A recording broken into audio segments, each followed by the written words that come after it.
Bonjour à toutes et à tous et bienvenue dans cette conférence sur l'hypnose périnatale pour en savoir plus et comprendre ce que c'est. J'espère que vous allez tous bien en ce samedi matin. Nous allons pouvoir commencer. Je vais vous partager du coup euh, la présentation. Ça laissera le temps à tout le monde d'arriver aussi.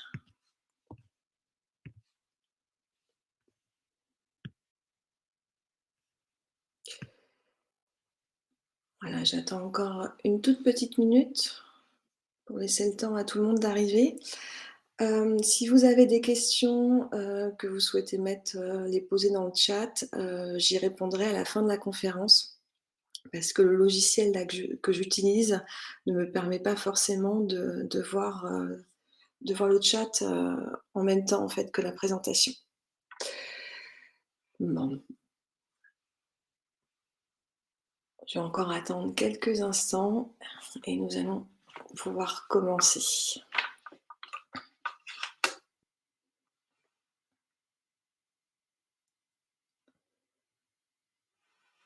OK. Bon, mais donc bienvenue à cette conférence, donc sur l'hypnose périnatale. J'ai souhaité faire cette conférence que je me rends compte que, en fait, l'hypnose périnatale est peu connue ou seulement connue pour, l'accompagnement sur, les sensations douloureuses, sur la préparation à l'accouchement. Et en fait, l'hypnose périnatale a un champ d'application beaucoup plus vaste et plus large, comme nous allons le voir ensemble à présent. Donc déjà, je vais me présenter, pour ceux et celles qui ne me connaissent pas. Donc je suis Aude Chalier, j'ai créé Comme Naissance, il y a maintenant 6 ans. Au tout début, c'était que des prestations, des accompagnements avec les chevaux en médiation animale et à présent, je suis aussi depuis 4 ans praticienne en hypnose et rythmo, spécialisée en périnatalité. J'accompagne également des personnes ayant un cancer et leurs proches aidants, notamment dans le cadre de la Ligue contre le cancer, à Angoulême. J'ai un parcours varié. J'ai eu un premier parcours, professionnel dans la communication événementielle, dans le milieu médical notamment, mais aussi artistique. J'ai aussi une formation de comédienne, donc j'utilise, pas mal d'outils, de mes expériences professionnelles aussi, précédentes. Voilà en quelques mots qui je suis. Alors déjà, on va revenir sur ce qu'est l'hypnose, parce qu'il y a encore beaucoup d'incompréhension, en fait, sur ce que c'est. Notamment, par rapport à l'hypnose de spectacle qui est pas du tout l'hypnose, bien évidemment, que l'on pratique, pour l'hypnose périnatale ou l'hypnose d'accompagnement, hein, comme on appelle. Donc l'hypnose, en fait, c'est un état naturel, que nous vivons tous les jours et donc tout le monde est hypnotisable. Ce sont, ces moments où on n'a plus tout à fait la même conscience du temps qui passe et du lieu où nous nous trouvons. Ce peut être, par exemple, pour ceux qui aiment lire, quand on lit, c'est vrai que quand on est vraiment, captivé par l'histoire, on n'a plus la même notion du temps qui passe, plus la même notion de l'environnement. Vous savez, ce sont tous ces moments, en fait, où on peut dire, beh, j'étais dans ma bulle, heu, où, effectivement, on n'avait plus du tout la même notion, en fait, la même conscience, en tout cas. Ce peut être aussi, juste avant l'endormissement, ces moments où on n'est plus tout à fait réveillé et pas encore tout à fait endormi. Là, il y a un petit laps de temps où en fait, c'est un état d'hypnose, et du reste, c'est plutôt bien, dans ces moments-là, de se faire des suggestions. Par exemple, «Je veux dormir 8 heures cette nuit sans me réveiller». Profiter de ce moment vraiment pour s'envoyer des suggestions, notamment pour ceux et celles, qui ont du mal à dormir, hein. C'est un entraînement. Après, plus on s'entraîne en fait et plus ça va rapidement et plus, la suggestion, peut être pertinente. Voilà, donc l'état d'hypnose reste un état actif, hein, et peut se vivre, debout, les yeux ouverts et en mouvement. Moi, je pratique, pas mal l'hypnose active. Je trouve ça intéressant aussi de se mettre en mouvement pour justement créer le changement, voulu. L'hypnose nous permet de retrouver une communication fluide et apaisée avec nous-mêmes, mais aussi du coup avec son bébé là dans le cadre d'hypnose périnatale, de nous reconnecter aux ressources et capacités dont nous avons besoin afin d'effectuer les changements nécessaires, souhaités. Et ça, c'est vraiment intéressant, essentiel dans le cadre de la prise en charge en hypnose périnatale, de vraiment pouvoir se reconnecter aux ressources et capacités, notamment en vue de l'accouchement, bien évidemment. Je fais aussi une petite parenthèse parce que je suis aussi, praticienne en rythmo.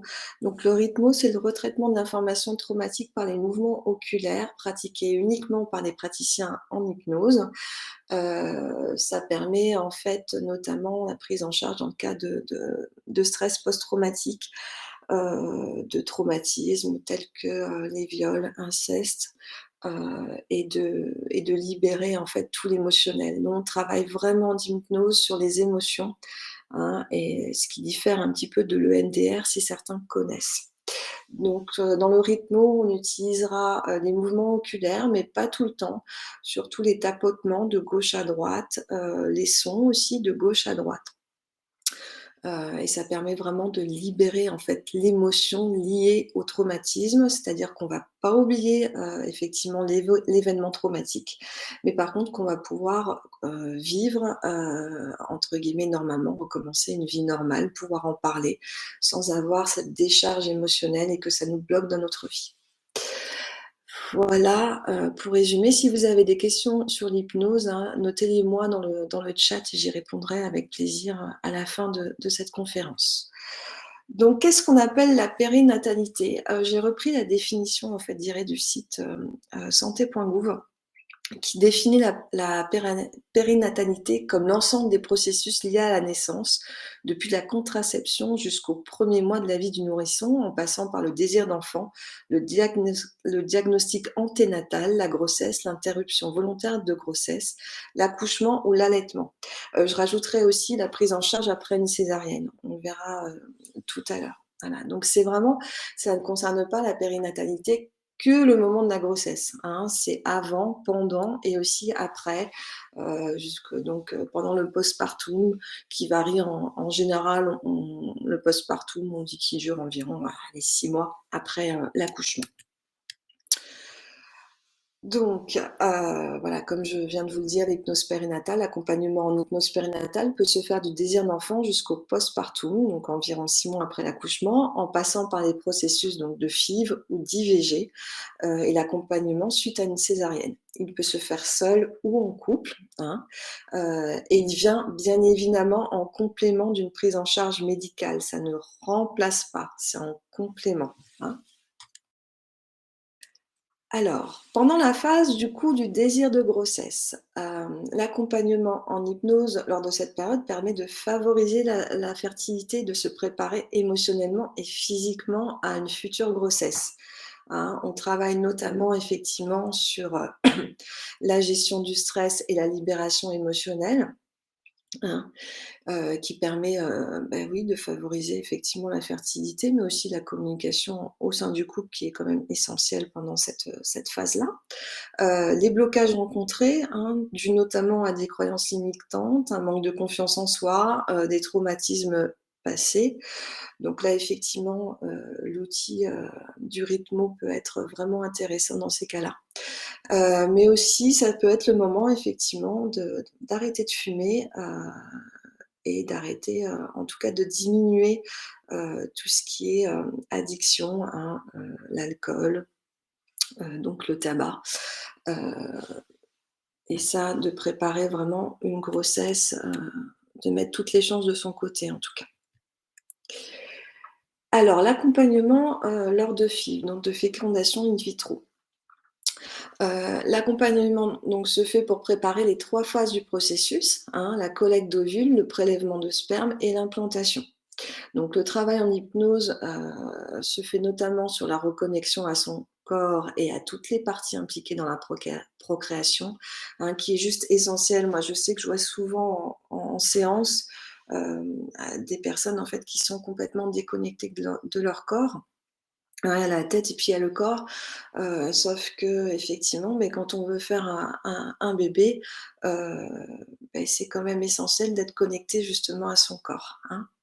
Donc toujours la gestion émotionnelle et du stress, notamment effectivement les émotions de culpabilité, tristesse, colère, honte. On entend souvent dans ces cas-là, les parents dire, «Pourquoi moi et pas les autres?» hein. Ce sentiment aussi d'injustice. Et puis, c'est une période quand même, qui génère beaucoup de stress, et d'anxiété, hein. Donc effectivement, ça favorise pas forcément la fécondation, donc on travaille vraiment sur tout ça.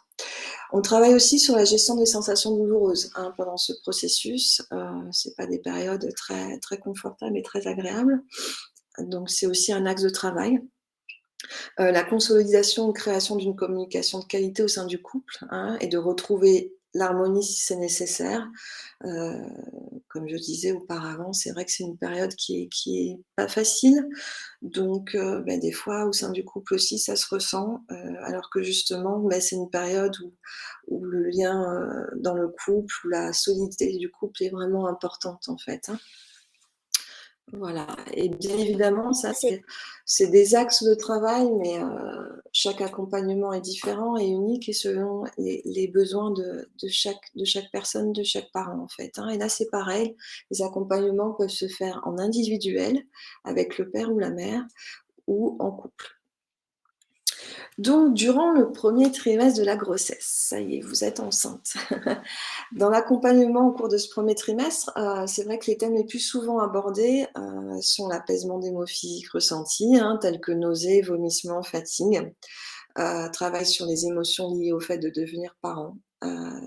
Ça peut paraître, une phase où on est complètement heureux, épanoui et plein de joie, mais c'est parfois plus complexe que ça, en fait. Il y a aussi, pas mal de peur, hein, devenir parent, notamment quand c'est le premier enfant. Donc on peut travailler sur cette thématique-là, en tout cas. Comme je disais tout à l'heure, l'accompagnement sur les addictions, hein, et toujours la gestion du stress émotionnel qui, de toute façon, du début jusqu'à la fin de l'accompagnement, sera bien présente aussi cette thématique. L'accompagnement durant le deuxième trimestre. Les thèmes que je rencontre le plus fréquemment lors des accompagnements, donc c'est créer un lien et une communication de qualité avec son bébé, hein, et l'amplifier de jour en jour. Ça, c'est vraiment important. Moi, je sais que j'avais fait une séance avec une jeune femme qui était à son 8e mois, 2e grossesse, et c'est vrai que pendant la séance, en fait, je lui ai fait créer un lien avec son bébé et elle m'a dit: j'y avais jamais pensé». 2e grossesse, 8 mois, à peine un mois avant l'accouchement, et c'est vrai qu'elle s'était jamais dit: «Je vais me poser et je vais vraiment ressentir mon bébé, créer un lien», hein. Parfois on est vraiment, pris dans notre vie quotidienne, mais c'est vraiment important. J'y reviendrai après parce que, on peut vraiment communiquer avec son bébé pendant cette phase-là, d'un point de vue sensoriel, d'un point de vue, émotionnel, bien évidemment, donc on y reviendra après, mais c'est possible. Donc se préparer aux différents examens médicaux aussi pour arriver plus sereine et apaisée, hein, l'apprentissage de l'auto-hypnose. Moi, je sais que pendant mes séances, je vous transmets vraiment des outils pour que vous veniez, complètement autonome, hein, par rapport à ça, et que vous arriviez aussi le jour de l'accouchement, pendant les examens, en fait, que vous sachiez faire, hein, prête. Donc accepter son corps qui se transforme, pour certaines femmes aussi, c'est pas forcément facile ça, hein, avec tous les maux de la grossesse aussi qui vont avec. Encore une fois, chaque cas est particulier, chaque histoire est différente, donc chaque accompagnement reste unique. Au cours du 3e trimestre de la grossesse, hein, on approche, là de la rencontre avec bébé. Donc là, on va vraiment, plus, c'est vrai, se focaliser sur le jour de l'accouchement, hein, pour arriver, sereine, et l'accompagnement du coup se fera, plutôt sur, voilà, développer, se connecter à ses capacités et ressources nécessaires pour vivre l'accouchement sereinement et calmement, hein, notamment on va travailler sur la confiance en soi, sur l'assurance, la sécurité, la sérénité, sur la force et la détente. C'est vrai qu'en ce moment avec le covid, c'est pas évident en fait. Moi je rencontre, pas mal de femmes, dans les accompagnements qui sont très anxieuses de savoir, comment ça va se passer. Est-ce que leur conjoint va pouvoir être là? Souvent les hôpitaux, en tout cas en France, je sais pas si en Belgique ça se passe pareil, mais les visites, de la maternité avant, en ce moment, n'est pas toujours possible. Donc ça crée aussi du stress, de la peur de l'inconnu, hein, de savoir: «OK, je vais arriver le jour J, mais dans quelle salle on va le mettre? Comment?» voilà. Donc ça crée, du stress aussi en plus. Donc c'est vraiment important de travailler sur ces points-là, hein, sur la confiance en soi et l'assurance, pour que, en fait, vous puissiez gérer n'importe quelle situation qui arrivera, que ça soit que votre conjoint, beh, ne soit pas là tout de suite, qu'il arrive après ou qu'effectivement vous arrivez dans des lieux qui ne sont pas forcément connus, de vraiment, pouvoir arriver sereine, quelle que soit, la situation auquel vous avez à faire face. Et puis bien évidemment, beh, l'autre point aussi, c'est continuer à ressentir le lien avec son bébé, à communiquer avec lui. Je pense notamment, à une jeune femme qui était, que j'avais vue déjà une séance avant et on a fait une deuxième séance au 8e mois. Et son, gynécologue obstétricien, en fait, quelques jours avant, venait de lui dire que son bébé était en siège et que de toute façon, il fallait programmer la césarienne. Donc, beh, elle évidemment, c'était pas quelque chose qui lui convenait en tout cas et elle avait pas mal peur de ça. Et c'était assez phénoménal parce qu'elle avait déjà pas mal travaillé le lien avec son bébé, hein et pendant la séance, on voyait le bébé se déplacer. C'était assez magique ce moment-là. Et en définitive, beh, elle a accouché, en salle nature, sans péridurale et par voie naturelle. Donc comme quoi, il y a quand même des choses de possibles. Alors je dis pas que c'est possible à chaque fois, mais en tout cas, c'est sûr que, beh, si on a créé un lien de qualité avec son bébé, parce que ça par contre c'est possible, bien évidemment que ça facilitera la communication avec lui et on pourra faire des choses, qui paraissent peut-être un peu magiques, mais qui sont réelles en tout cas. Voilà, alors j'ai un petit hop, il me bloque, ce sont les joies de d'internet. OK, alors après l'accouchement, beh, il y a le phase de, donc ce qu'on appelle la période postpartum.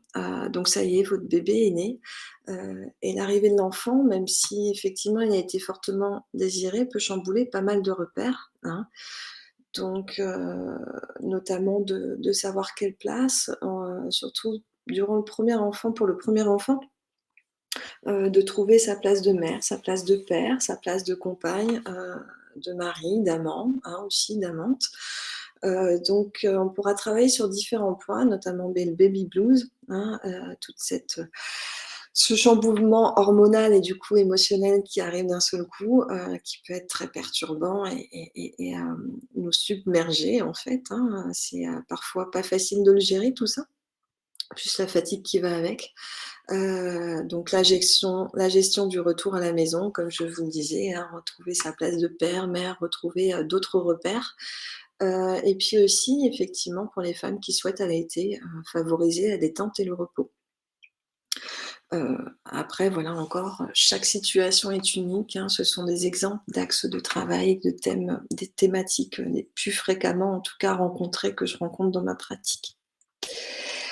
Alors il y a une autre thématique aussi, je trouve qu'on n'en parle pas encore assez, qui est la césarienne, et les conséquences en fait, émotionnelles, physiques, psychologiques qu'il y a après.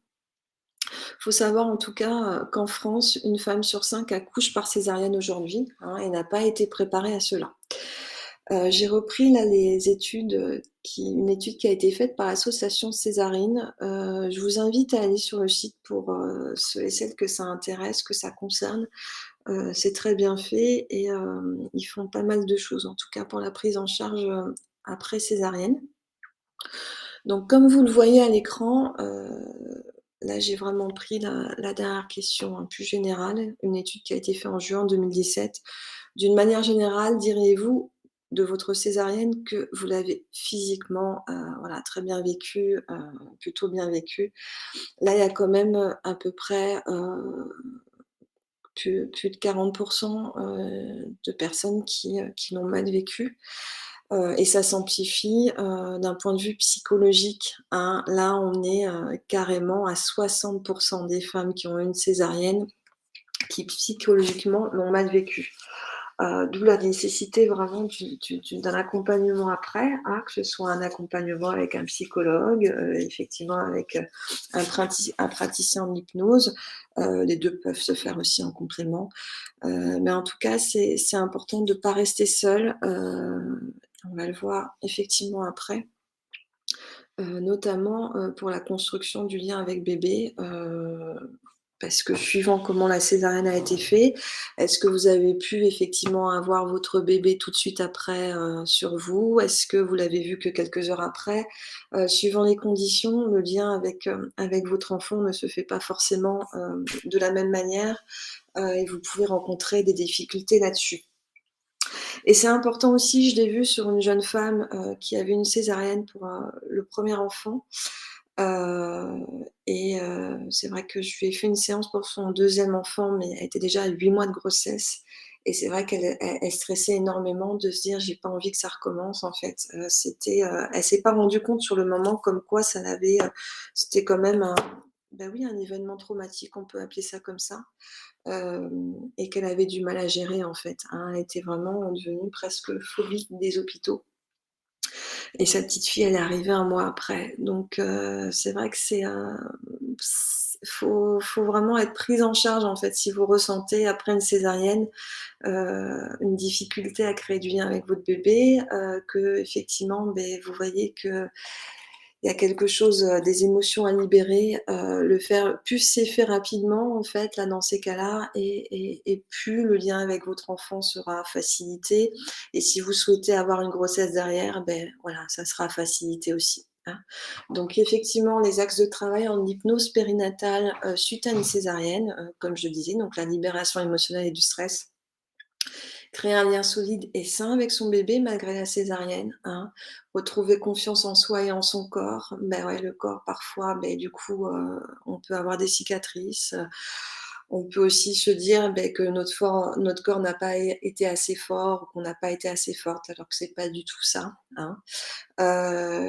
Et aussi, beh, cet axe-là, faire le deuil de la naissance que l'on avait imaginé, rêvé. Je sais que, beh, pour cette jeune femme dont je vous ai parlé, pour la première naissance, du coup, elle avait fait un projet de naissance. Elle avait tellement, idéalisé, imaginé, la naissance point par point que, beh, là aussi, il y avait un deuil à faire, en fait, hein, de cette grossesse, de cet accouchement qu'elle avait imaginé.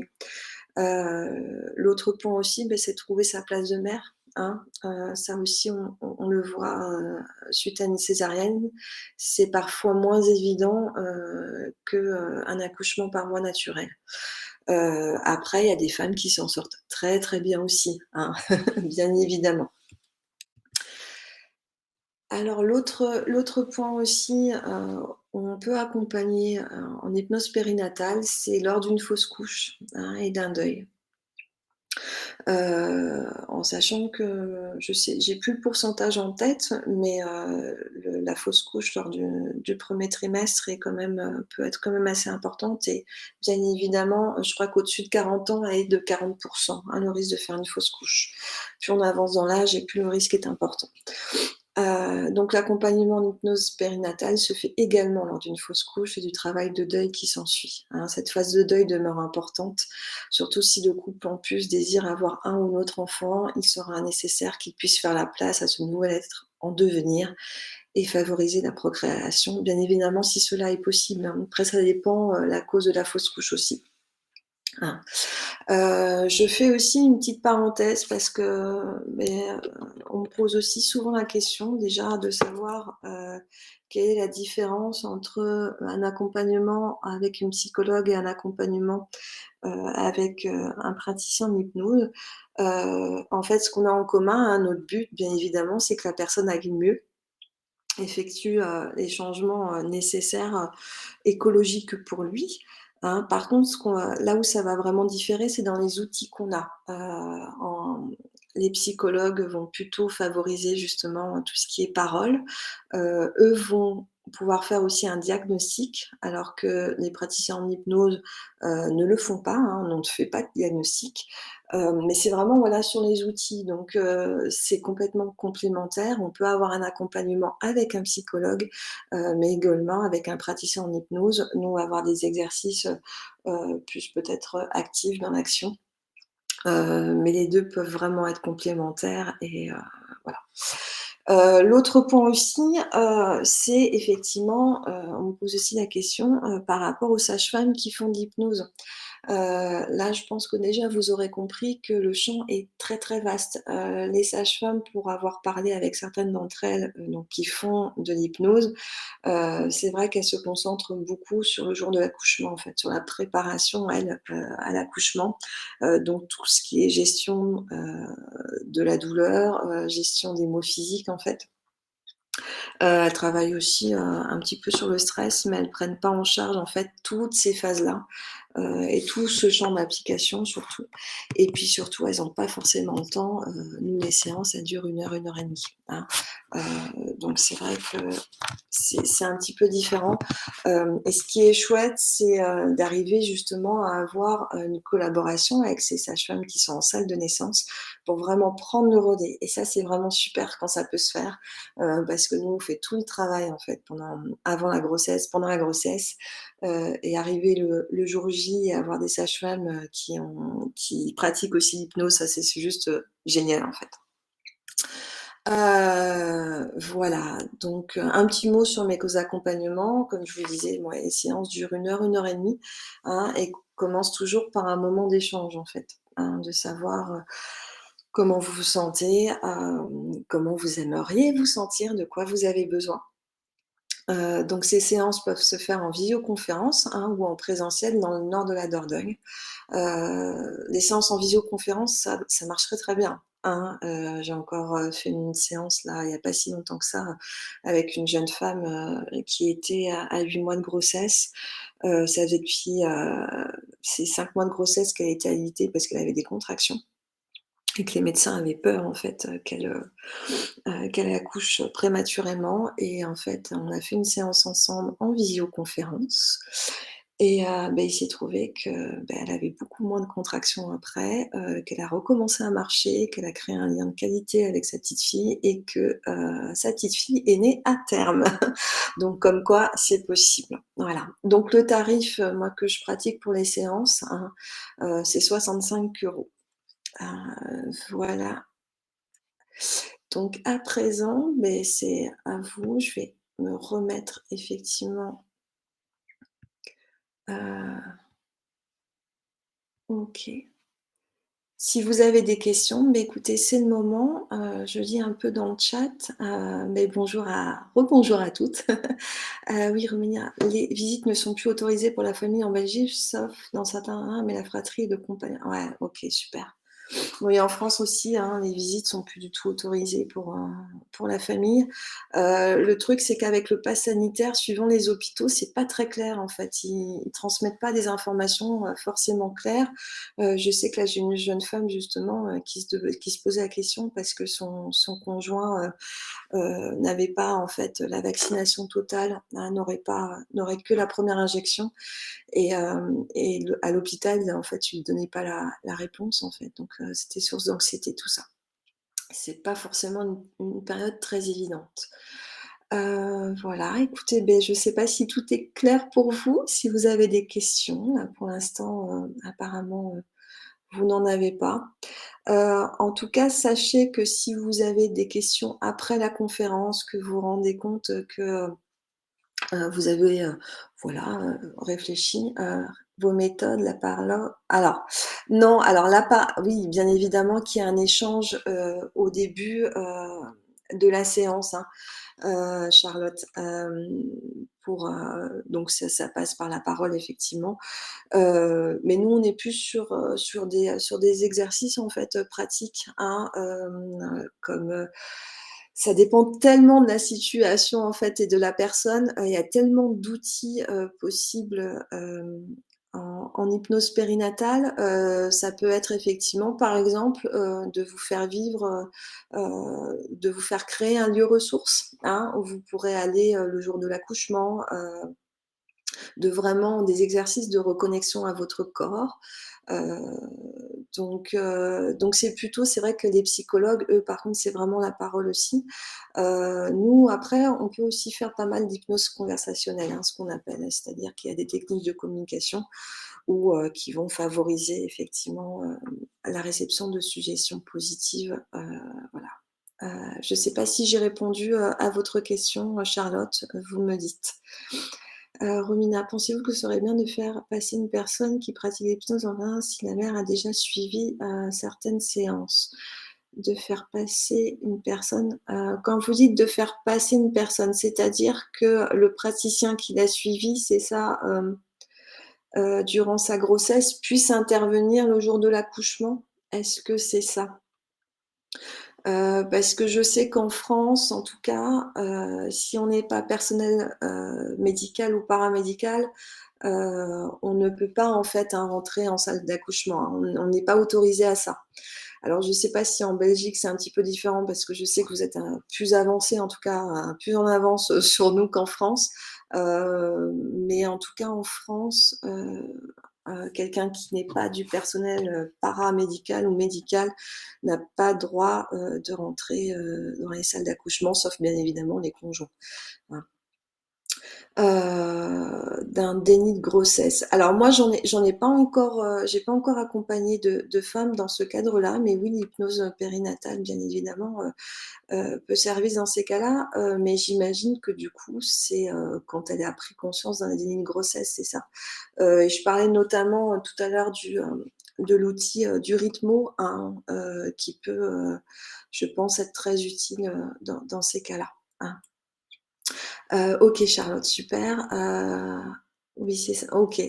Beh, là Romina, il me semble que vous êtes du coup, en Belgique, donc faudra voir, beh, la réglementation en Belgique, mais en tout cas en France, voilà, si, la personne qui vous suit durant la grossesse, n'est pas, professionnelle médicale ou paramédicale, beh, ça sera pas possible en fait. D'où, comme je disais tout à l'heure, c'est vraiment super quand il y a un relais avec une sage-femme en fait qui fait de l'hypnose, en salle d'accouchement. Vraiment de créer des collaborations et des partenariats, c'est vraiment super en fait de faire ça pour la femme qui va accoucher, hein. OK, super Estelle, OK. Bon, bah, écoutez, je ne sais pas si vous avez encore, des questions. Je vais vous mettre mes coordonnées en tout cas sur l'écran. Sentez-vous libre, hein, vraiment si vous avez encore des questions, suite à cette conférence qui sont pas forcément, là, venues là maintenant tout de suite à chaud. Parfois quand on réfléchit aussi à froid, il y a des choses qui viennent. Surtout envoyez-moi un mail, j'y répondrai avec grand plaisir et puis je pense que je vais pouvoir faire un replay de cette conférence, donc je vous enverrai aussi le lien. Vous pourrez revoir tout ça. Voilà, je vais vous repartager, hop, mon écran. Voilà.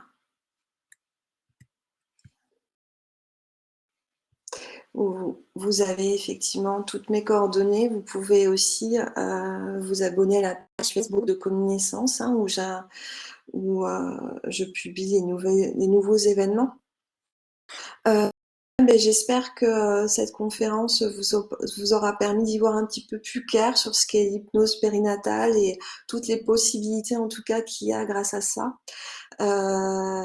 Et c'est vraiment, le but est vraiment de vous rendre autonome et indépendante, hein, que ce soit aussi, le futur papa, pour que vous arriviez vraiment, sereine et apaisée le jour de l'accouchement, mais aussi après, hein, avant, pendant et après.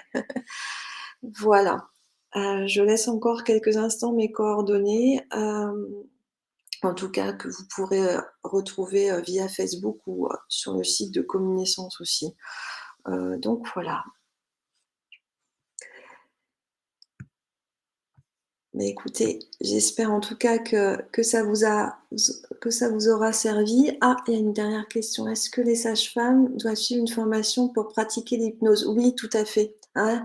Il y a des formations, vraiment dédiées pour les sages-femmes, hein. C'est plus, on en trouve de plus en plus en tout cas, oui, oui. Elles doivent être formées à ça parce que c'est pas dans leur, elles sont pas formées dans leur formation initiale à l'hypnose en tout cas. Pour les Oui, avec plaisir Estelle, avec plaisir, hein. Oui, c'est toujours un plaisir de partager, en tout cas d'échanger avec d'autres professionnels. Vous donner des clés avec un schéma particulier. Pour l'auto-hypnose en salle de naissance, vous donnez des clés, je donne des exercices en fait à faire. Là, je rebondis aussi sur ce point-là. Je vois malheureusement souvent des femmes arriver à 8 mois de grossesse. Et c'est vrai que plus la prise en charge, l'accompagnement en hypnose est faite tôt, plus en fait les exercices que je vais vous donner à faire, que je vous transmets en tout cas, vous allez pouvoir les faire tôt et du coup, beh, ça sera naturel, ça sera facile pour vous, hein. Heu, donc voilà, ça ne donc après un schéma particulier, je ne sais pas ce que vous appelez un schéma, mais en tout cas, suivant chaque personne, hein, chaque femme, je donne des exercices, vraiment en adéquation avec ses besoins qui sont, facilement, qui sont faciles à faire en fait, chez vous, hein, et à s'entraîner comme ça le jour de l'accouchement et même avant et après l'accouchement, qui vous aident aussi, hein. Où peut-on se former à l'hypnose périnatale? Alors ça dépend si vous êtes en France ou en Belgique et ça dépend si vous êtes professionnel, médical ou paramédical ou si vous ne l'êtes pas en fait Marion. On pourra, si vous voulez Marion, à la rigueur, envoyez-moi un mail, pour m'expliquer un petit peu votre situation et je pourrais vous donner des pistes là-dessus. Mais il y a pas mal d'écoles maintenant qui forment. Après effectivement, c'est toujours pareil, hein, sur les professions, là, non réglementées, il y a un peu du tout et voilà, bon. Heu, OK, merci Amina, merci. Combien de séances conseillez-vous durant une grossesse complète? Alors, en fait, c'est vrai que, beh, on a coutume de dire que 5 séances, en fait, hein, c'est pas mal. On fait, 4 séances pendant la grossesse et une après, hein, pour vraiment, faire un petit point aussi ensemble, voilà Isabelle. Mais mais c'est vrai qu'il arrive souvent, comme je vous disais tout à l'heure, de faire 1 ou 2 séances parce que, beh, l'emploi du temps des fois, c'est pas forcément, facile, et que les femmes viennent quand elles sont en arrêt de travail, en fait, hein. Mais c'est vrai que dans l'absolu, 4 séances pendant la grossesse et une après, c'est vraiment le schéma idéal, en fait. Marion, oui, ouais, OK, en France. Ben, envoyez-moi un mail Marion et puis, on échangera ensemble avec grand plaisir, hein. Je vous donnerai des pistes, du coup pour les formations. Voilà, bah, écoutez, si vous avez encore des questions, j'espère Isabelle que j'ai répondu aussi à votre question. Il me semble que ouais, je reregarde si j'en ai pas oublié une. OK.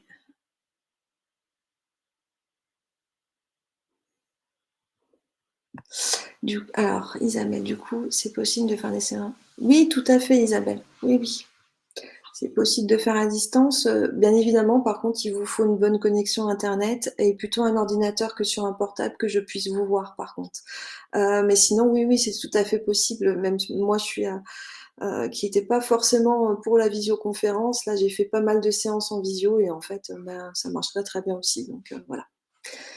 Hem Bon, mais écoutez, si vous n'avez pas d'autres questions, encore une fois, hein, bien évidemment, je reste disponible par mail, heu, si vous avez d'autres questions qui vous viennent après cette conférence. En tout cas, beh, je vous remercie d'avoir assisté à cette conférence. J'espère que ça vous a éclairé, sur l'hypnose périnatale, que ça a répondu, peut-être à certaines de vos interrogations. En tout cas, je vous souhaite un très, très bon week-end, belle fin de semaine. Prenez bien soin de vous et de vos proches, et peut-être à bientôt. Oui, Isabelle. Effectivement, ça sera plus simple si vous êtes en Belgique. Mais je vous dis à très bientôt et très belle journée à vous. Prenez soin de vous. Au revoir.